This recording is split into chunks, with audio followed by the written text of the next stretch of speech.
जय जगन्नाथ सांग मैंने आज हूँ मोर डेली व्लॉगिंग डे 4। ताहले मु सकाळु संध्या पर्यंत कौन कर चलते देखा।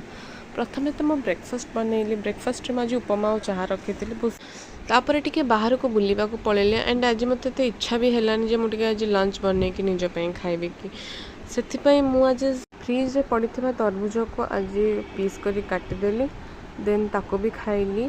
तापर हूँ तार सरबत करके भी पीली। तो देखु एंड से फ्रूट चाट भी करदेली। टिके ब्लैक सॉल्ट ऐड करके मुझे खाइली एवं सरबत को भलरे पीदेली। तरबुज सरबत को पीदेली। तापर टिके रेस्ट नहीं कि तापर मामा पाक गली। मु कहली मामा कौन कर? मामा कहले देख एटा गोटे बहुत सिंपल साड़ी अच्छी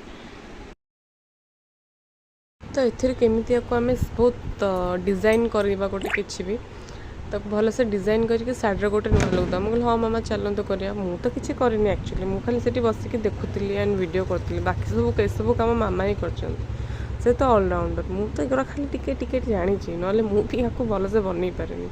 तो देखते से केते सुंदर भाव में चित्र करुँच। मु तो बिल्कुल भी करें। शाढ़ीटा भी बहुत भल देखागला जोटा कि एकदम पूरा प्लेन येलो कलर शाढ़ी थिला मस्टर्ड येलो।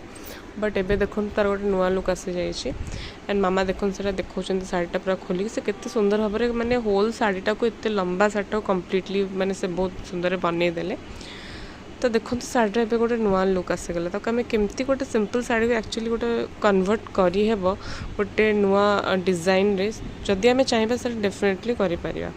ठाकुर को संध्यार आम पूजा करदे सासु बहु चलू। मामू को पुअर षोलपाला होता आम से समस्ते जाकि एंजॉय करूँ।